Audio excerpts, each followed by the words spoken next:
আরে আমারে কোন জায়গায় তরবারি লাগাবা? এই তোমরা কি ইমানদার নাই? আলাফি আলাইসা ফিকুম মুসলিমান, তোমাদের ভিতরে আলাইসা ফিকুম মুসলিমুন, তোমাদের ভিতরে একজন কি মুসলমান নাই? আলাইসা ফিকুম মুমিন, তোমাদের মাঝে কি একজন মুমিন নাই? আরে আমারে কোন জায়গায় মারবা? আমারে কোন জায়গায় তরবারি দিবা? এই শরীরের এমন জায়গা নাই যেই জায়গায় রাসূলুল্লাহর চুমা লাগে নাই, যেই জায়গায় নবীর চুমা লাগে নাই, যেই জায়গায় নবীর চুমা লাগে নাই। এই বডির ভিতরে আমার কোনো জায়গা নাই যেখানে হযরত আলী চুমা না দিয়েছে। এই শরীরে এমন জায়গা নাই যেখানে খাতুনে জান্নাত ফাতেমা চুমা না দিয়েছে। রহমতের নবী যেখানে চুমা দেয়, রহমতের নবীর ছোঁয়া যেই জায়গায় লাগে ওইটা জাহান্নামের আগুনে জ্বলে না। কাজে আমার শরীরে পুরা বডির ভিতরে রহমাতুল লিল আলামিনের ছোঁয়া লাগা আছে, রহমতের নবীর দুই ঠোঁটের বরকত লাগা আছে। এই শরীরের কোন জায়গায় তোমরা তরবারি মারবি? এই শরীরের কোন জায়গায় তোমরা তীর মারবা? সামান্য পরিমাণ মায়া লাগে না? সামান্য পরিমাণ নবী পরিবারের প্রতি কি দয়া লাগে না? তিনি বারবার এভাবে কেঁদেছেন, বারবার এভাবে তিনি ডেকেছেন, একজন মানুষও সাড়া দেয় নাই। সম্মানিত হাজিরিন, জালালউদ্দিন সুয়ুতী রাহমাতুল্লাহ আলাইহি বলেছেন, এটাই প্রমাণ করে দিয়েছে ওই কারবালার ময়দানে ওই 22,000-এর কাফেলা একজনেরও ঈমান ছিল না, সবগুলো সেদিন বেঈমান হয়ে গেছে। আওয়াজ করে বল আল্লাহু আকবার। দুনিয়া না আমার, এজন্য ইমাম আহমদ ইবনে হাম্বল বলেন, আরে আমার হুসাইনও কম দামি নয়, জোরে কর সুবহানাল্লাহ। এজন্য হুজুর বলে যে হুসাইনুন সিবতুম মিনাল আসবাব, হুসাইন আমার নারীদের সেরা নাতি, নাতিদের সেরা নাতি। এ খবরদার পৃথিবীর মানুষ, ওয়ালা সিলমুল লিমান সালামতুম ওয়া হারবুল লিমান হারাবতুম। এদের সাথে যারা ভালো আচরণ করলো আমি রাসূলুল্লাহ তাদের সাথে ভালো আচরণ দেখালাম, আর এদের সাথে যারা দুশমনি করলো তারা আমার সাথে দুশমনি করলো। এদের সাথে যারা দুশমনি করবে আমি রাসূল তাদের বিরুদ্ধে দুশমনি করব। জবান খুলে কর নাউজুবিল্লাহ। আপনি বুঝতেই পেরেছেন ভাই, আমার নবীর কি প্রেম, আমার নবীর কি মহব্বত আর কি ভালোবাসা। কারবালার ময়দানে যাদের রক্তপাতে রঞ্জিত করেছো তারা রাসূলুল্লাহর কলিজার টুকরা।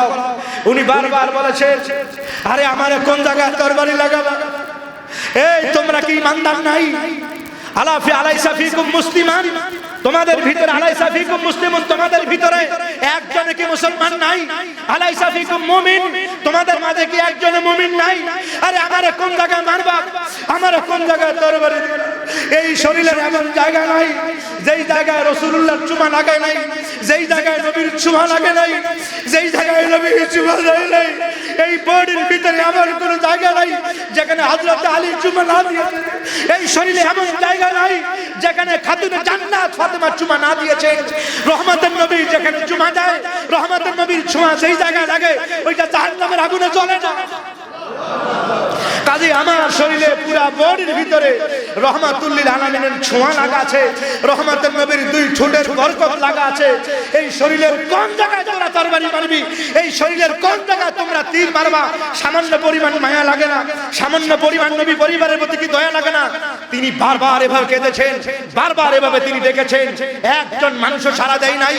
সম্মানিত হাজিরিন, জালালউদ্দিন সুয়ুতী রাহমাতুল্লাহ আলাইহি বলেছেন, এটাই প্রমাণ করে দিয়েছে ওই কারবালার ময়দানে একজনেরও ঈমান ছিল না, সবগুলো সেদিন বেঈমান হয়ে গেছে। আওয়াজ করে বল আল্লাহু আকবার। এজন্য ইমাম আহমদ ইবনে হাম্বল, অভিভাবক আমি আমার আলীকে তার জন্য অভিভাবক বানায়া দিলাম। সুবহানাল্লাহ। আমি যার মাওলা আমার আলী তার মাওলা। নবী আমার এমন জ্ঞান হযরত আলীকে দিয়েছেন। নবী আমার বলেছেন, ও আল্লাহর বান্দাগণ, আনা মাদিনাতুল ইলমি ওয়া আলিয়ুন বাবুহা।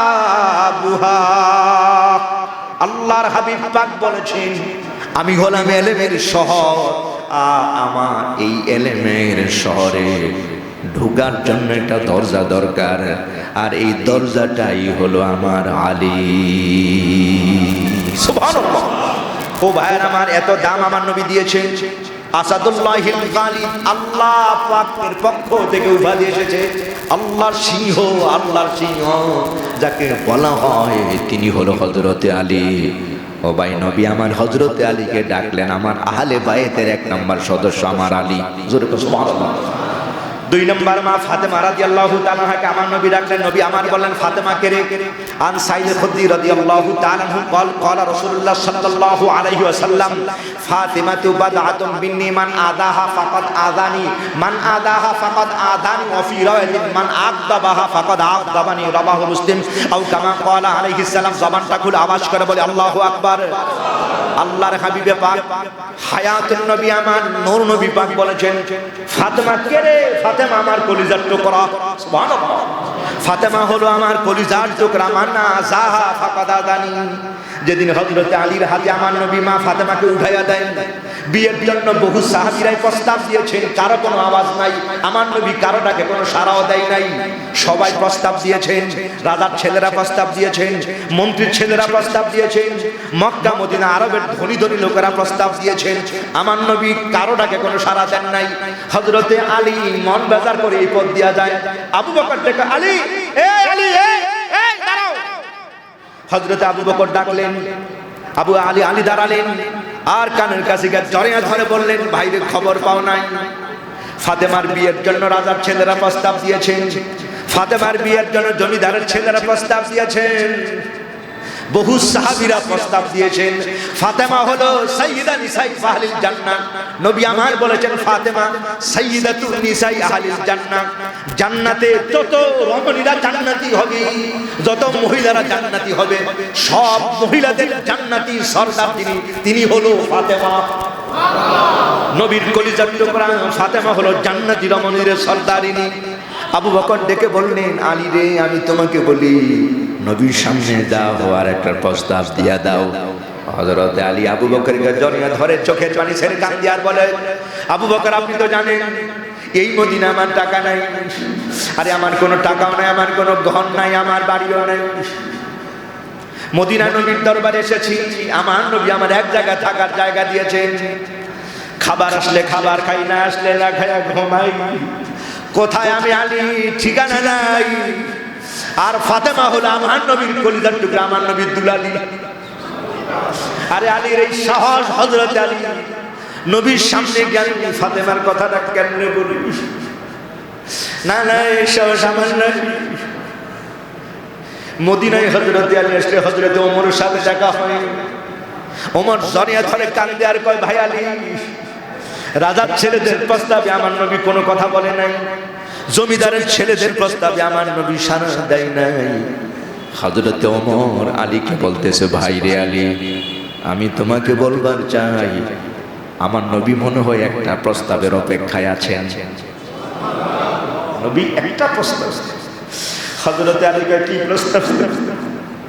হযরত ওমর আলীর জড়িয়ে ধরে হযরত ওমর কই ভাই রে ভাই, আমার মন বলে আল্লাহর হাবিবে পাক একজনের প্রস্তাবের জন্য আমার নবী মনে হয় অপেক্ষায়। আর আমি বলি সেই প্রস্তাবটা যার পক্ষ থেকে যাওয়া দরকার এই মানুষটাই হলো হযরতে আলী।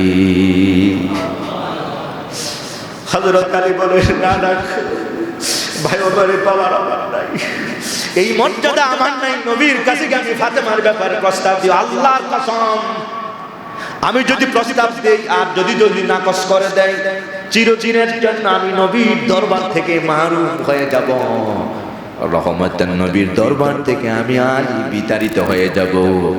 নবী আমার উপরে রাগ করবেন, ইতিহাসের খাতায় কলঙ্ক হয়ে যাবে যে রহমতের নবীর কাছে হযরত আলী প্রস্তাব দিয়েছেন আর নবী আলীর প্রস্তাব গ্রহণ করেন নাই। কিয়ামত পর্যন্ত হাজী সাহেবরা পড়বে, কিয়ামত পর্যন্ত মাওলানা বুখারী শরীফ পড়বে, সহিহ মুসলিম হাদিস শরীফের কিতাবগুলো পড়বে, আর ইতিহাসের কিতাব পড়বে। আর আমার নাম যখন আসবে তারা সবাই আমাকে ধিক্কার দিবে, নবীর মেয়ের প্রস্তাব দেয়, সবাই আমাকে ধিক্কার দিবে, কলঙ্ক হবে আমার। হযরত ওমর বলে না রে ভাই, আমার মন বলে নবী মনে হয় তোমার প্রস্তাবের অপেক্ষায়। ও ভাই, হযরতে আলী আমার নবীর কাছে প্রস্তাব দেয়। নবী পাকের কাছে হযরত আলী, ইয়া রাসূলুল্লাহ কিছু বলবো? নবী, আলী কি বলবা? সামনে আসো। হযরত আলী লজ্জায় পেছনে সরে, না এমনিতে আসছে ইয়া রাসূলুল্লাহ। হযরত আলী লজ্জায় সরে দৌড় মেরে পালিয়ে গেছেন, আর কিছু বলেন নাই। একবার দুইবার তিনবার আমার নবীর কাছে যখন বারবার হযরত আলী আসেন, হযরতে আলীর অবস্থা বুঝে আমার নবী মনের খবরটা জানে, এটাকে আরবি ভাষায় ইলমে গায়েব বলা হয়। নবী আমার বললেন, আলী কিছু বলবা মনে হয়? আমি বড় বিপাকে আছি। হযরতে আলী বলেন, কোন বিষয়টা নিয়ে রাসূলুল্লাহ? নবী আমার বললেন, ও আলী, তুমি কি জানো না আমার মেয়ে ফাতেমাকে বিয়ে দিব, আর সেই জন্য বহু রাজা বাদশার ছেলেদের প্রস্তাব, অনেকের প্রস্তাব, এই সাহাবী ও মুক্তাবি আউস কাজরাতের লোকেদের প্রস্তাব, মক্কার লোকেরা প্রস্তাব দিয়েছে, আনসাররা প্রস্তাব দিয়েছে, মুহাজিররাও প্রস্তাব দিয়েছে, ও অনেকে প্রস্তাব দিতেছে, আর অনেকে প্রস্তাব দিবে, অনেকের প্রস্তাব আসতেছে। হযরতে আলী কয়, এই তো সুযোগ যায়, এই সুযোগে আমি কথাটা বলে ফেলি। অনেকে প্রস্তাব দিতেছে। হযরত আলী বললেন, ইয়া রাসূলুল্লাহ, ইয়া হাবিবাল্লাহ, এই সব প্রস্তাবকারী যারা আছে তাদের নামের সাথে আরো একজনের প্রস্তাবটা আমার জানা আছে। হযরতে আলী বললেন, ইয়া রাসূলুল্লাহ, এই সব প্রস্তাবকারীদের কাতারে আরেকজন আছে, তার নাম হযরতে আলী। এই কথাটা বলে হযরত আলী একটা দৌড়। নবী আমার মুস্কি মুস্কি হাসে, আরে আলী দাঁড়াও দাঁড়াও। হযরত আলী দৌড় মেরেছে, আমার নবীও দৌড়ায়া আমার নবী ঘরে যায়। ঘরে দেখা ফাতেমা, এ মা ফাতেমা, ফাতেমা, আর জোরে বল আল্লাহু আকবার। আমার নবীর ঘরে যেন আনন্দের বন্যা বহে গেছে। রহমতের নবী ঘরে আসতেছে, পূর্ণিমার চাঁদ যেন ঘরে বিকিরণ করছে। নবী আমার কয়, ফাতেমা ফাতেমা, আম্মা ফাতেমা, ফাতেমা দৌড়ে আসেন, কি ব্যাপার বাবা জান? নবী আমার বলেন, পায়ালাইছি আইসা গেছে। আরে যেই প্রস্তাবের অপেক্ষায়, প্রস্তাব তো এসে গেছে। ও ভাই, যাই হোক, অনেক লম্বা কথা আমি বুঝাবার চাই। যেদিন আমার নবী ফাতেমাকে হযরত আলীর হাতে তুলে দেয়, নবী আমার আলীর হাতে তুলে দিয়া বলে, আলী, যার হাতে যাকে আমি তোমার হাতে তুলে দিলাম, ফাতিমাতু বাদআতুম মিন্নি মান আযাহা ফাকাদ আগাদানি ওয়া মান আগদাবাহা ফাকাদ আগদাবানি। নবী আমার বলেছেন, ও আলী, আমি যারে তোমার হাতে তুলে দিলাম সাধারণ কেউ নয়, শুধু তোমার স্ত্রী হিসাবে নয়, একজন মেয়ে হিসাবে নয়, একজন কন্যা হিসাবেও নয়। শুনে করে হযরতে আলী, আমি তোমার হাতে তুলে দিলাম বাদাতুম মিন্নি, আমি রাসূলুল্লাহর কলিজার টুকরা হলো আমার ফাতেমা। সুবহানাল্লাহ। আকাতাতুম মিন্নি ফাতেমাতু কাসাদুম মিন জাসাদি, আরে ফাতেমা হলো আমার শরীরের একটা অংশ। জোরে বল সুবহানাল্লাহ। এরপরে আমার নবী বলেন, মান আযাহা ফাকাদ আযানি, মান আযাহা ফাকাদ আযানি, মান আযাহা। নবী আমার বলল, যে আমার ফাতেমার কষ্ট দিয়েছে, সে ফাতেমার নবীত মোবারক এখানে এইভাবে রাখেন, আমার হোসাইন যতক্ষণ স্বেচ্ছায় না নামবে তার আগ পর্যন্ত আপনি নামাবেন না। নবীও ভালোবাসা দেখাইছেন। সুবহানাল্লাহ। নেমাল ফারাসে হাজা, নেমাল ফারাসে হাজা। হযরতে ওমর ঘর থেকে বের হয়েছেন, মদিনাতে যাবেন। সুবহানাল্লাহ। এই ফাঁকে দিয়ে হযরত ইমাম হাসান হোসেন দৌড়ায়া নবী পাকের বাড়িতে আসতেন। ইমাম হুসাইন আমার নবীকে দেখতেছেন, নবী আমার মদিনার মসজিদের আঙিনায় আছে। ইমাম হুসাইন আমার নবীকে দেখে বলে, নানাজি নানাজি। নবী আমার বলেন, কি রে নানা? নবী আমার কোলে নিলেন। কোলে নেওয়ার পর ইমাম হুসাইন কয়, না না না, কোলে নয়, একটু ঘোড়ায় চড়ব। নবী আমার বলেন, কিছুক্ষণ পর আজান হয়ে যাবে, দূর দারাজ থেকে আমার সাহাবারা আসবে নামাজ পড়ার জন্য, আমি কোনো একজন সাহাবীর ঘোড়ায় তোমার উঠাইয়া দিব। হযরত ইমাম হোসেন কয়, না না, সেই ঘোড়া নয়, আরেকটা ঘোড়া আছে, যেই ঘোড়ায় আমার চড়তে বড় ভালো লাগে। নবী আমার বললেন, ডানে বামে তাকে। কয় না, এখানে তো কোনো ঘোড়া নাই। কয় না, আছে আছে নানাজি আছে। নবী আমার কয়, কি রে নানা, কই ঘোড়া? কই কই, আমি তো কোনো ঘোড়া দেখবার পাচ্ছি না। ইমাম হুসাইন কয়, না না, তুমি এখানে আসো। আমার নবীর এবার আপনি এবার দুই হাত দেন, সামনে দুই হাতটা বাড়াইয়া দেন। এবার আমার নবী দুই হাঁটু গেড়ে দেয়, আর আমার নবী দুই হাত সামনে বাড়াইয়া দেয়। ইমাম হোসেন পেছন থেকে দৌড়াইয়া লাফ মেরে আমার নবীর কাঁধে পিঠে উঠে যায়। এবার এটা নবীর দুই কান ধরে এভাবে কয়, না না, আমি ডান কান দিলে আপনি ডানে ঘুরবেন, বাম কান টান দিলে আপনি বামে ঘুরবেন। ও ভাই, যেই নবীরে ইমানের সাথে দেখলে দোজখ হারাম হয়ে যায়, কুল খায় না। যেই নবীর প্রেমে আল্লাহ পাক বানিয়ে দিয়েছেন, সেই নবীর পিঠে উঠে কয়, এটা হলো আমার সবচেয়ে বড় দামি ঘোড়া। আমার নবী ইমাম হোসাইনের ঘোড়ায় একবার ডানে নেয়, আবার আমার নবী বামে নেয়। ও ভাই, নবী দীর্ঘ সময় ইমাম হোসাইনকে আমার নবীর পিঠ মোবারক উঠে তিনি ঘোড়ার মতো চড়াইয়া দেয়।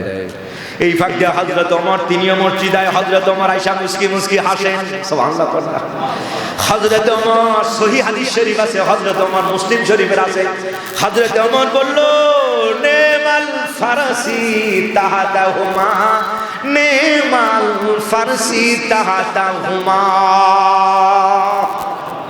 হাসানও আছে, হুসাইনও আছে, অন্য রাওয়ায়াত আছে নেমাল ফারসি হাযা। হযরতে ওমর তিনি বলতেছেন, আহা কত দামি ঘোড়া, নীল আকাশের নিচে জমিনের উপরে এর চেয়ে দামি ঘোড়া আর হয় না। জবান খুলে বল আল্লাহু আকবার। আল্লাহর হাবিবে পাক হযরত ওমরের আওয়াজটা শুনে আমার নবী ওমরের দিকে এভাবে তাকায় আর বলে, ওমর ও ওমর, শুধু ঘোড়াটাই দেখলা দামি, ঘোড়াটার উপরে, ঘোড়ার উপরে সুবহানাল্লাহ, লা ইলাহা, শুধু ঘোড়াটাই নয়, ঘোড়ার উপরে যেই মানুষটি বসে আছে ওমর, এই মানুষটিও কম দামি নয়। এই জন্য হযরত ইমাম হোসাইন কয় না, নবীর সাথে কথা খালি কাটাকাটি। কয় কি ব্যাপার এত কাটাকাটি করে? কয় কেন? আমি একটা হিসাব করে দেখছি, নানা কন্ত দেখি আপনি দামি না আমি দামি। নবী আমার কয় মানে এটা আমার কয় না আপনি কম। নবী কয় কেন তুমি কম? আচ্ছা কম দেখি আপনাকে বুঝাইতাছি, আমি সবচেয়ে বেশি দামি, আমি আপনার থেকে দামি। সুবহানাল্লাহ, ছোট্ট মানুষ। নবী আমার কয় কেমনে? আচ্ছা আপনি কোন তো, আপনার দাদার নাম কি? আপনার দাদা আপনার বাবার নাম কি? নবী আমার কয় আমার বাবার নাম হলো আব্দুল্লাহ। এবার হযরতে হোসাইন কয় না, আপনার বাবার নাম আব্দুল্লাহ। আপনার বাবার আল্লাহ কি কিছু উপাধি দিছিনি? কয় না। আপনি কি জানেননি আমার বাবার নাম কি? নবী আমার কয় বলো। আমার বাবার নাম হলো হযরত আলী, যাকে আমার আল্লাহ কয় আসাদুল্লাহ। জবান খুলে কয় সুবহানাল্লাহ। কাজে আপনার বাবা থেকে আমার বাবা বেশি দামি। এবার ইমাম হোসাইন কয় নানাজি আপনার মায়ের নাম কি? নবী আমার বলেন আমার মায়ের নাম হলো আমেনা। এবার আমার নবীরে হোসেন কয় আপনার মা কি জান্নাতি যুবতীর সরদারিনী? কয় না। আমার মায়ের চেনেন? আমার মায়ের নাম হলো ফাতেমাতুজ জোহরা, যিনি জান্নাতি সমস্ত রমণীদের সরদারিনী। আপনার মা কোথায় আর আমার মা কত উপরে? জবান খুলে কর আল্লাহু আকবার। এবার ইমাম হোসেন কয় ইয়া রাসূলুল্লাহ,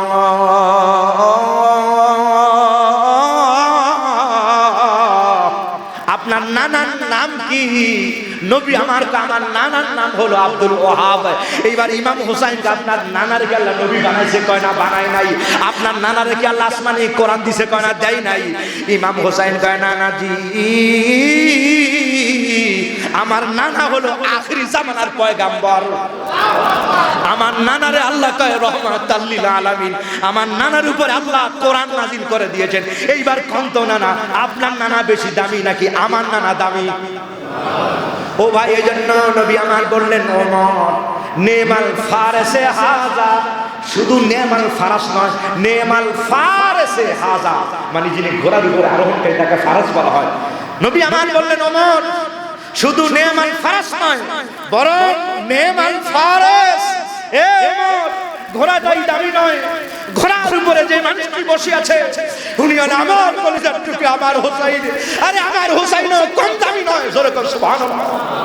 এই জন্য হুজুর বলে যে হোসাইনুন সিবতুম মিনাল আসবাব, হোসাইন আমার নারীদের সেরা নাতি, নাতিদের সেরা নাতি।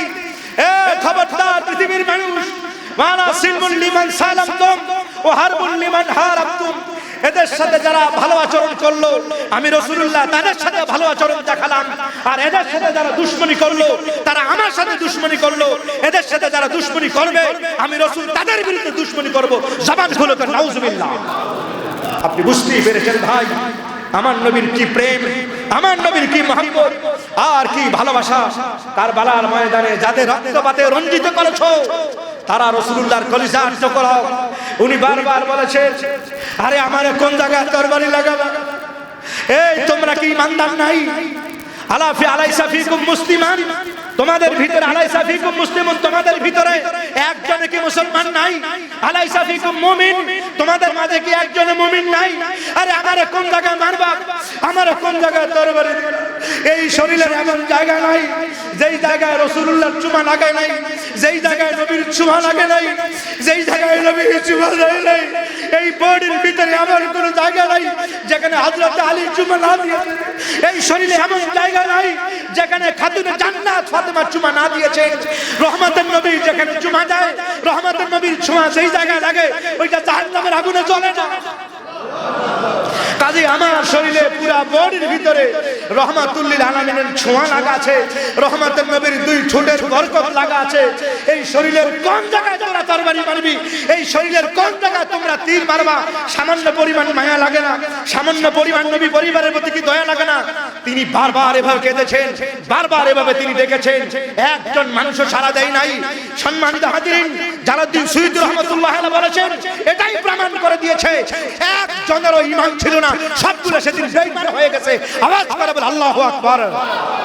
এইজন্য ইমাম আহমদ ইবনে হাম্বল বলেন, ইয়াজিদ দুষ্ট কাফের, উবাইদুল্লাহ বিন জিয়াদ কাফের, আর সে নিঃসন্দেহে কাফের, তার কাফের হওয়ার কোনো দলিল লাগবে না। নবীর কলিজার টুকরাকে যখন আঘাতের চিন্তা করেছে তখনই সে কাফের হয়ে গেছে। বাকি ইমাম সাহেবরা বলেছেন সে কাফের, ইমাম আজম বলেছেন ফাসিক এবং লম্পট এবং লানাতুল্লাহ, আল্লাহ লানাত তার উপরে। জোরে করে নাউজুবিল্লাহ। সম্মানিত হাজিরিন, কারবালার ময়দানে সেদিন দুটি ভাগ হয়ে গেছে, হুসাইনি কাফেলা আর ইজিদি কাফেলা। সম্মানিত হাজিরিন, নির্মমভাবে আমার নবী পরিবারের উপর কলিজার টুকরাকে তারা আঘাত করেছে। এই সেই মাস শাহরে মুহররম, যেই মাস আসলে বারবার আমাদেরকে কারবালার কথাটা স্মরণ করিয়ে দিয়েছে। নবী পরিবারের কলিজার টুকরাদের শহীদের খবর বলে দেয়। সম্মানিত হাজিরিন, নবী পাক বলেছেন, এদেরকে যদি ভালোবাসো আমাকে তুমি ভালোবাসবা, এদের ভালোবাসা হলো আমাকে ভালোবাসা। কাজে নবীর ভালোবাসার মানদণ্ডটাই হলো ইমাম হোসাইন হাসানকে ভালোবাসা। এদেরকে আমরা ভালোবাসবো। সম্মানিত হাজিরিন, দুইটি রোজা আমরা রাখবো, 9 তারিখ এবং 10 তারিখ। মুহররমের রোজা হলো রমজানের পর সবচেয়ে বেশি দামি রোজা হলো শাহরে মুহররমের রোজা। রাসূল কারীম সরকারে দোয়া বলেছেন, যে ব্যক্তি মুহররম মাসে রোজা রাখবে, আইনি আহতাসিবু আলাল্লাহি আইয়ুকাফিরা সানাতাল মাজিয়া, যে ব্যক্তি মুহররমের রোজা রাখবে আল্লাহ পাক তার পূর্বের 1 বছরের গুনাহ মাফ করে দিবে। জোরে কোন সুবহানাল্লাহ। সম্মানিত হাজিরিন, তো মুহররমের রোজা দুইটি রাখতে হয়, যেহেতু ইহুদি সম্প্রদায় রাখতে এই রোজাটা। নবী পাক সাল্লাল্লাহু আলাইহি ওয়াসাল্লাম আমরা বেশি হকদার মুসানবী আমরা রোজা রাখবো এই 10 তারিখ, 9 তারিখ এবং 10 তারিখ দুইটি রোজা রাখবেন। তার মানে হলো বৃহস্পতিবার 9 তারিখ দিবাগত রাত্রে হলো আশুরার রাত, বরকতময় রজনী, বৃহস্পতিবার এবং শুক্রবার এই দুইটি রোজা রাখবেন। 9 এবং 10 তারিখের রোজা রাখবেন, কমপক্ষে 1 বছরের গুনাহ মাফ। যেরকম সুবহানাল্লাহ। মহিলাদেরকে বাড়িতে বলে দিবেন 9 তারিখ সৌদি প্রতি বছর আমরা যেইভাবে নবী প্রেমের ভালোবাসার জীবিত একটি আশুরা পালন করি, এই বছর একটু হলো সংযুক্ত আকারে হলো আমাদের আশুরাটা পালন করা ইমানি দায়িত্ব। কথা কন না, ঠিক না ঠিক ভাই? জোরাজোরি করবো না। অনেক টাকা দিয়েছেন 4th তলার কাজের জন্য, রড সিমেন্টের জন্য, জানালার জন্য। তা আমরা একটু যদি অনুষ্ঠানটা করতে কিছু খরচ আছে, তাবারকার আছে, ব্যয়বহুল। সম্মানিত হাজিরিন, ভাই আসেন ভাই একটা